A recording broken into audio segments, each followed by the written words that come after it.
No, no es África, pero ¿qué pasa? ¿Cómo estás? Es jueves, es 11 de junio y acaba de empezar.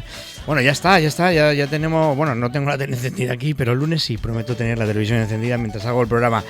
Y es que hoy empieza el Mundial, sí, empieza el Mundial de Fútbol. Y bueno, eso para los que ya tenemos una edad y nos gusta el fútbol, en mi caso ahí estamos, las dos cosas las cumplo, tengo una edad y me gusta el fútbol, pues tiene un significado especial. Aunque ahora haya partidos a todas horas, que es verdad que los hay, aplicaciones, bueno, y ahora sin perspectivas además, hay aplicaciones, hay resúmenes, hay estadísticas, hay cámaras en el vestuario, mapas de calor, jugadores que parecen diseñados con una inteligencia artificial japonesa. Un mundial sigue teniendo algo que suena y que recuerda a nuestra infancia. De ese momento en el que uno vuelve, aunque sea solo un ratito, a aquel niño que miraba la pantalla pensando que en ese momento no había nada mejor que lo que estaba pasando y lo que estabas viendo por la tele o en la pantalla. Mi primer mundial, por ejemplo, esto yo creo que ahora todos lo vamos a empezar a hacer, el que yo recuerdo, aunque es cierto que la recuerdo un poco así como con niebla, porque era muy pequeño, es el de México 86. Ese es el que yo tengo. Los primeros recuerdos que tengo son de México 86. Maradona, la mano de Dios, que reconozco que no me acuerdo de haberlo visto en directo, pero sí que lo he visto millones de veces. Butragueño metiéndole 4 goles a Dinamarca. De eso sí me acuerdo. De esos 4 goles a Dinamarca sí que me acuerdo. A ver, que Luis también quiere... También me acuerdo, que no te quiero cortar. No, para eso sí podemos... Y del larguero de Michel. Efectivamente, así es. El gol fantasma, que es el asqueroso. Y del codazo de Tassotti. Pero eso no me lo chafe. Ya está, no digas más porque eso lo voy a decir yo ahora. Vale. No, pero es verdad, es así. Es que esas cosas eran aquello que a mí personalmente me marca muchísimo la infancia. Y lo que decimos y lo que acaba de decir Luis, efectivamente, España haciendo lo que hacía España hasta entonces, ¿eh? ¿Os acordáis? Porque nos ilusionaba durante todo el año, los 4 años previos al Mundial, éramos favoritos y nos ilusionaba lo justo hasta romperte el corazón. Con furia, eso sí, porque siempre nos rompía el corazón con furia, pero nos lo rompía. Aquello era, pues eso, muy nuestro. España era siempre favorita, pero para nosotros, porque para el resto del mundo España, pues era una selección simpática. Era competitiva, es verdad, con buenos jugadores y con la capacidad totalmente extraordinaria de venirse a casa siempre cuando empezaba lo serio en el Mundial. España y los cuartos de final, tenían una relación tóxica. Pero el Mundial que yo viví de verdad no fue el de 86. El de 86, como ya digo, yo lo recuerdo un poquito, pero no tanto. El que sí que viví ya con la conciencia futbolera bien encendida fue Italia 90. Ese me encantó. Italia 90 fue otra cosa. Tú, Vito, no habías apenas ni nacido, pero bueno.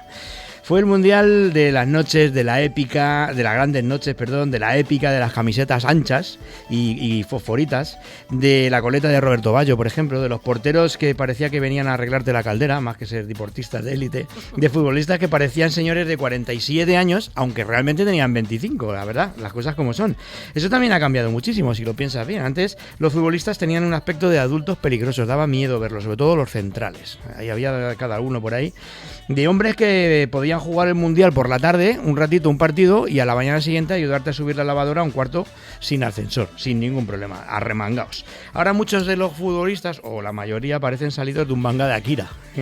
Llevan el corte de pelo imposible, las cejitas perfectas, arregladitas, tatuajes milimétricos, eso sí, piel muy hidratadísima, y cara de haber salido o haber pasado antes de salir al campo, haber pasado por maquillaje. Y eso es así, porque al final es lo que ahora se ha impuesto.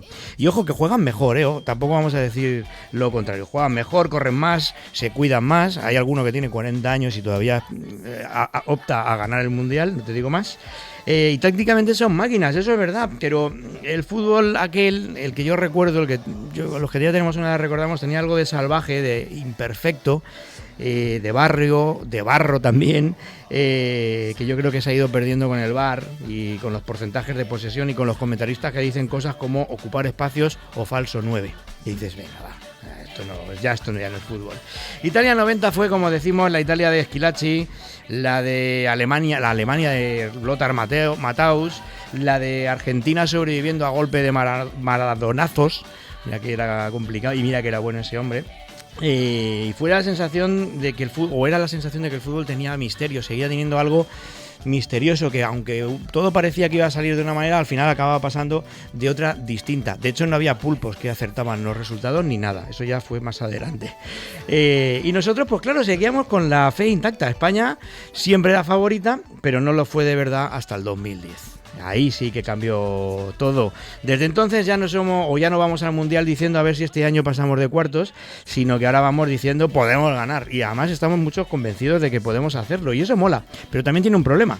Porque antes antes caías en cuartos y decíamos, bueno, pues es lo que toca, ¿no? Y lo tenías asumido. Ahora España empata un partido y rápidamente estamos buscando seleccionador, bueno, depende. Si le preguntas a Florentino, traes a Mourinho rápido, porque es como resolver los problemas.